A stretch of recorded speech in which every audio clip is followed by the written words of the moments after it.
As a quick review for you guys, I'm going to go over just an old test of what Chapter 8 is all about.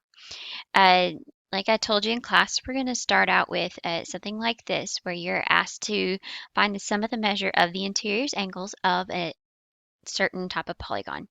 So, for example, if you're given a, a decagon or a heptagon or 18 or 30agon, first of all, for decagon, you will need to know that it has 10 sides. Heptagon has 7 sides. So if you don't remember the names of polygons, go back and study them. They're in chapter 3, I believe. Either that or chapter 1.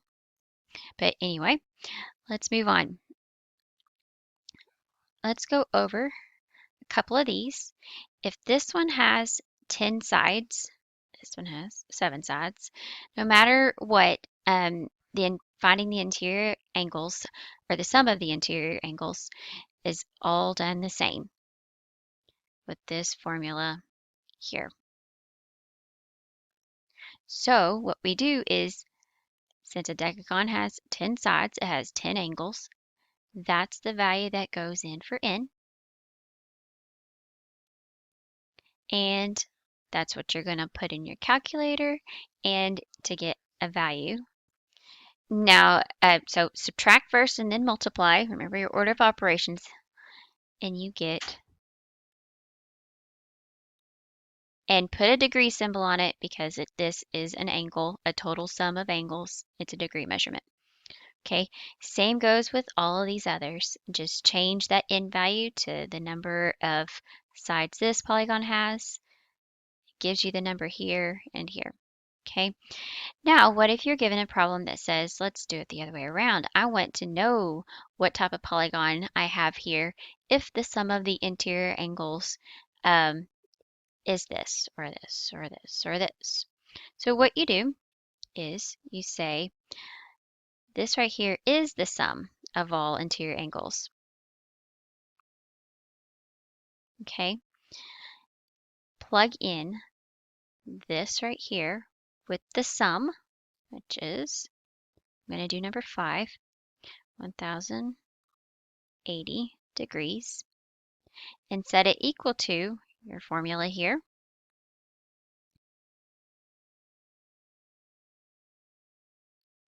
And solve for n. So first step to solve for n, let's divide both sides by 180 degrees. Now when you divide degrees by degrees, it just becomes a number value. So let me put that in my calculator real quick because I can't remember that number.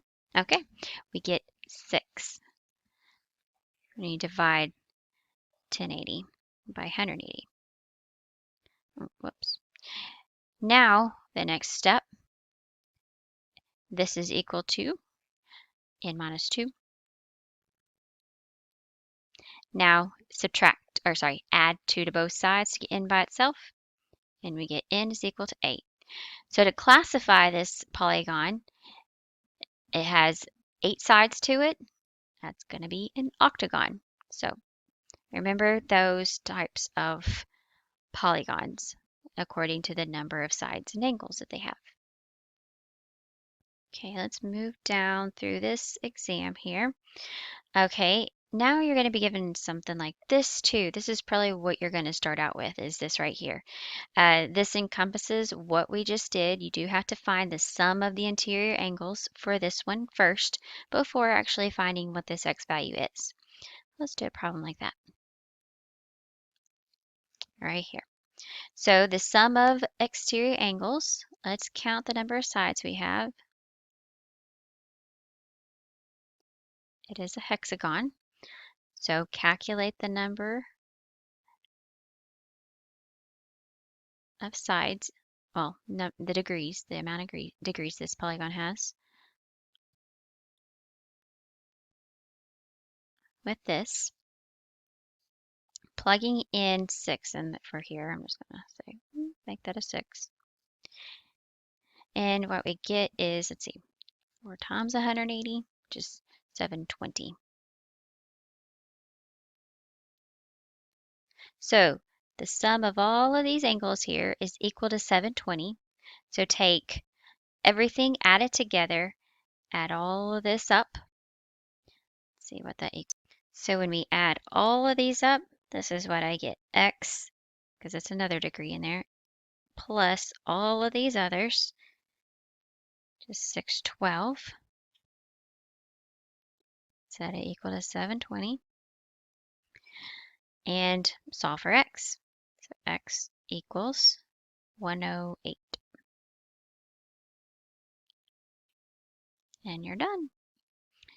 Now on this one, number 10 here, remember your exterior angles should all add up to 360 degrees. Now on this one, if you have a right angle here on the inside of your polygon, then it's going to be a right angle on the outside, which measures 90 degrees. So you are given the exterior angle measurement on this one just by given that right angle. So what you're going to do is say x plus 98 plus 96 plus 90 is equal to 180. Or sorry, 360. Get me 360. I've been doing stuff in my head all day. I am brain dead. Okay, so 98 plus 96 plus 90 equals 284. So what we have here, subtract that from 360, and you get x is equal to 76, and that's your answer. Now, another thing that you will definitely be given on the test are some problems like these. It'll either say find the value of each variable in the parallelogram, or it may say for what value of x is the quadrilateral a parallelogram. It means the same thing. It means these things are parallelograms. Use your properties of parallelograms to find what these x values are.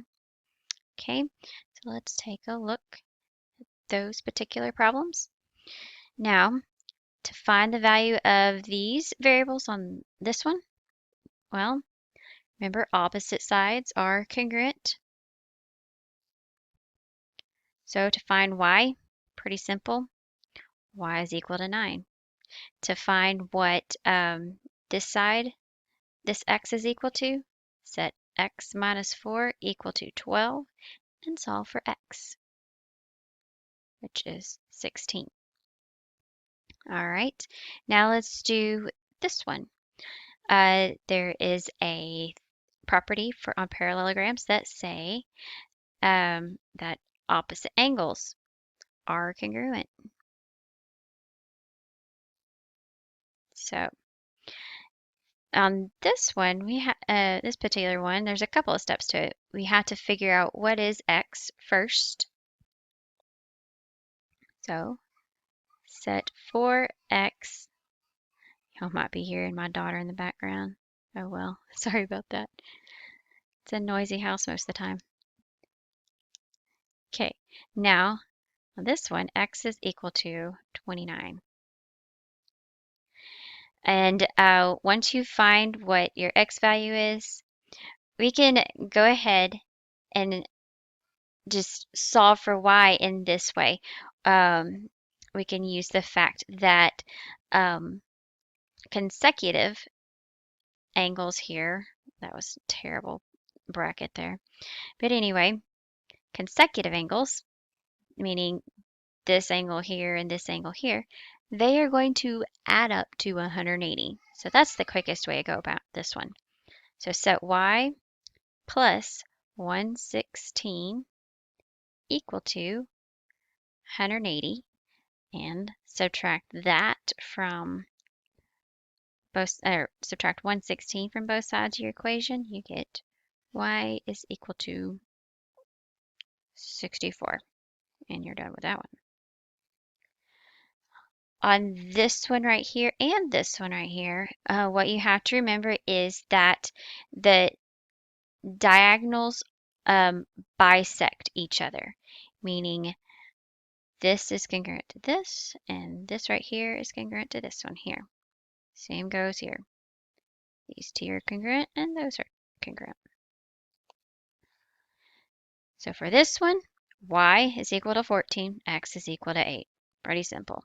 Didn't have to really solve anything for that one. But on this one, you would say 3x is equal to 15, and 6y is equal to 12. Solve for x and y. So divide both sides by 3, you get 5. Divide both sides by 6, you get 2. And there, they are actually going to be just about this simple. So this is going to be a pretty simple test for a lot of you. I hope it is anyway, for all of you. Okay, so let's go back and look at this. Okay, I'm going to skip to this portion here. Let's look at some trapezoids. So some properties about trapezoids that we have looked at in this chapter are this. If it's an isosceles trapezoid, remember it has the bases are parallel and the legs are congruent. These are legs of the quadrilateral here, or trapezoid. All right, so I don't really know where I was in the video. I got interrupted by my kids. But let's keep going. On this thing, I've already got marked here. We're going to find the measurement of angle B. And since this is an isosceles trapezoid, our base angles are going to be congruent. And so are these two up here. That's what means base angles. Both of our bases, the angles are going to be congruent. All right, so the way I would find B is another thing about isosceles or any trapezoid. The consecutive angles add up to 180. They are supplementary. So take the fact that you know this one is 60. You don't know this one. Add them together, set it equal to 180, and solve for x. So x is equal to 120 degrees. So that is the measurement of angle B. It's 120 degrees. You can do the same thing with this one. It just gives you a different angle in this thing, and you solve for B. What you have to do on these problems dealing with trapezoids is use the mid-segment theorem. Okay, the mid-segment theorem states the mid-segment, and how you know this is the mid-segment is that this right here is the midpoint on this line, means it's cutting in half, and that's what these congruent symbols are showing, that it is in the middle of them. And same goes on this side. It connects two midpoints of a trapezoid. Now, let's see. The mid-segment theorem says we can add together the bases and divide it by 2, and that's going to be the length of your mid-segment. So take 8 plus 14, and you divide it by 2. Let's see what you get. And you get 11. Do the same thing here, except I just showed you one. It's going to be the same thing. But let's look at this. Let me see if I have another one on here. Whoops, there.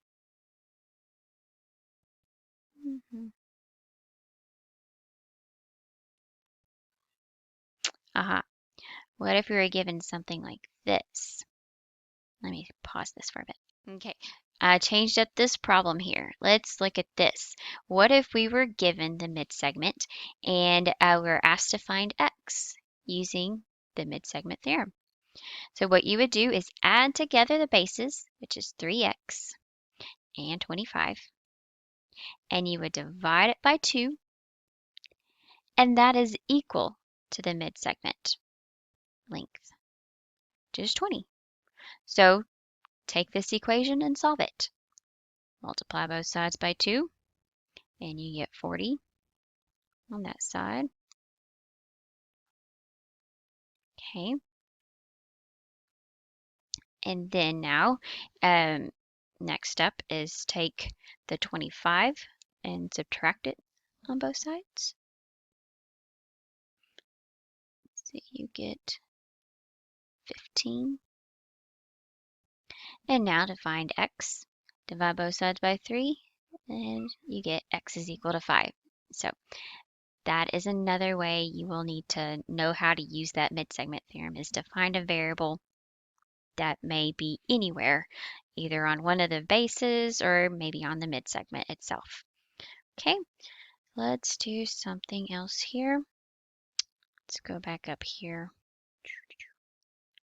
and look at some kites. I think that's what I have next. Kites, yes. Okay, for kites, the property that you have to remember about these is that these angles that are opposite, they have one pair of opposite angles that are congruent, and these are the ones that are congruent. They also have two pairs of consecutive sides that are congruent. So these consecutive sides are congruent and these consecutive sides are congruent. That's how you're going to know that this thing here is a kite, okay? And which angles are actually congruent to each other.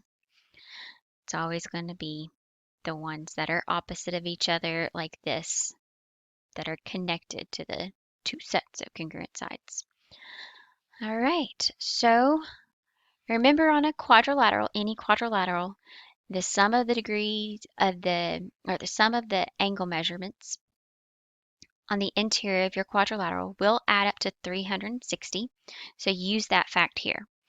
And what I'm going to do here is just substitute this in for x degrees and that one x degrees and do this. I'm going to say 48 degrees plus x degrees plus x degrees plus 70 is equal to 360. Take that right there. That is an equation. You have two x's plus, let's see, 48 plus 70 is 100 something, 118. And that's equal to 360. Now solve for x. Subtract from 360. Let's see. You get 242.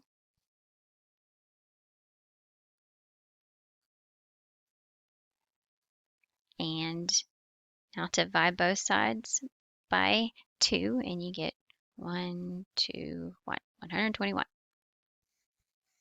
And you're done. So at this point, if it says find the measurement of angle K, do not leave it as this. Tell me measurement of angle K is equal to 121 degrees. I'm going to be pretty picky and particular about this test and the way things are written. Do not leave them written out without degrees if it is a degree measurement that you are being asked to find. Okay. And also, same thing goes with if you are given units of measurement, write out the units of measurement. This one's done the same way as this one. Now, you also are going to be given something like this. Give the most specific name for the quadrilateral. Well, you're going to need to know your properties. So, use those properties to figure this out. This one, the only thing you know about it is the fact that all sides are congruent. And it's a quadrilateral. Well,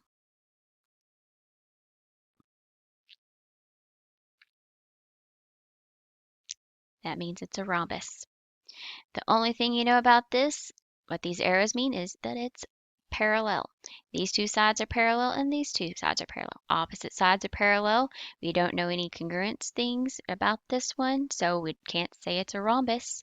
The only thing we can say is that it is a parallelogram. Parallelogram. Okay, parallelogram. There we go. And then on this one, well, it's a quadrilateral that has four congruent angles, which are 90 degrees. You don't know anything about the side measurements. You don't know that all sides are congruent. And obviously they don't look congruent either. So what should come to mind when you have all four angles are 90 degrees is that it is a rectangle, okay? So that's a rectangle. I'm not going to write that out. I want to be done with this video, and I'm sure you guys are too. So study your properties. That's what I was trying to get through your head in class today with that activity that we had. Take that property sheet that I gave to you, memorize it.